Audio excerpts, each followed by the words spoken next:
শীতকালে সবচেয়ে আনন্দের মুহূর্তটা হলো ভোরবেলা। ভোরবেলা যদি আমরা হাঁটতে বের হই, তাহলে এই যে শিশিরে ভেজা ধান, শিশিরে ভেজা ঘাস, এগুলোর উপর হাঁটতে কিন্তু অনেক মজা লাগে। তো আমি সকালবেলা যাচ্ছিলাম আমার বোনকে মাদ্রাসায় রাখতে। প্রতিদিনে আম্মু রাখতে চাই, তো আজকে আমি গেছি। তো যাচ্ছিলাম, তো একটু ভিডিও করতেছিলাম। আমার এখানে একটি শিউলি ফুল পড়ছে, উপরে শিউলি গাছ আছে। তো আমার বোন বলতেছে, আপু শিউলি ফুল আমি কুড়াবো। তো আমি বললাম আচ্ছা কুড়াও। তো কুড়াইতেছে, আমি ভিডিও করতেছি। শিউলি ফুলগুলা সকালবেলা রাস্তাতে কীভাবে পড়ে আছে, অনেক সুন্দর লাগতেছে। কিন্তু এখানে তো রাস্তা, এই জন্য অনেক খোয়া বালু রয়েছে। তো আমার বোন কুড়াইয়া হাতে রাখছে। তো আমি বলতেছি যে রাখো। তো বলতেছে না, আমি মাদ্রাসায় নিয়ে যাবো। আমি বললাম নাও, মাদ্রাসায় নিয়ে যাবা, খেলা করবা, করো। তো ওর সাথে যাচ্ছিলাম। শীতকালে এই যে হাঁস, শীতকালে কিন্তু মানুষ উঠুক আর না উঠুক, হাঁস মুরগি কিন্তু উঠবেই। আর গ্রামের এইদিকে তো সবসময় হাঁস মুরগি ভোরবেলা না ছেড়ে দিলে তো অনেক চিল্লাচিল্লি করে। তো যাচ্ছিলাম।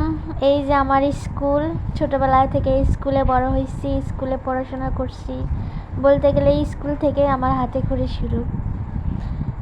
তো এটা আমাদের প্রাইমারি স্কুল। এই যে পাশ দিয়ে আমি যাচ্ছি। প্রাইমারি স্কুলে কতই আনন্দ করছি, ছোটো থেকে বড় হয়েছি, ক্লাস 5 পর্যন্ত এই স্কুলেই আমি পড়াশোনা করছি।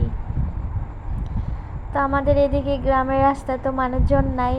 ভোরবেলা অনেক মানুষ হাঁটতে বের হয়, আবার অনেক মানুষ ভোরবেলা কাজের জন্য বের হয়। তো এই যে গাছে গাছে দেখেন শিশিরে ভিজে গেছে, কিন্তু ক্যামেরায় সেরকম দেখা যাচ্ছে না। বাট অনেক ভোরবেলায় দেখেন চারিপাশে কিন্তু অন্ধকার। গত 2-3 দিন আগে হয়তো বৃষ্টি হয়েছিল, রাস্তাঘাটের এই অবস্থা। গ্রাম অঞ্চলে কিন্তু মাটির রাস্তা কিন্তু সব সময় দেখা যায় সচরাচর।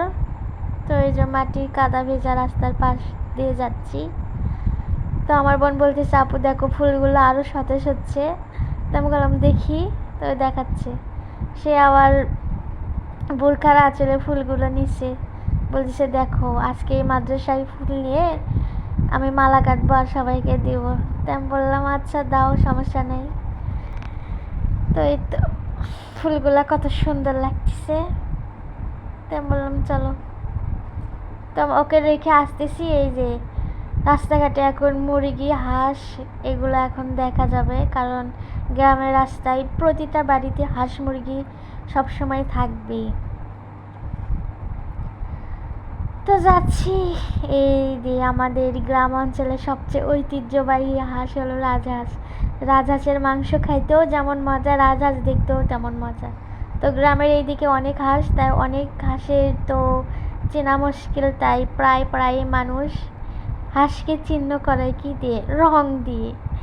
সবাই কেউ গোলাপি কালার রং, কেউ মেহেদি, কেউ খয়েরি কালার রং, এগুলা লাগাই হাঁসকে চিহ্ন করায়, যাতে কারোর হাঁস কারোর সাথে মিশাল না হয়ে যায়। তো বাসায় চলে যাচ্ছে আজকে।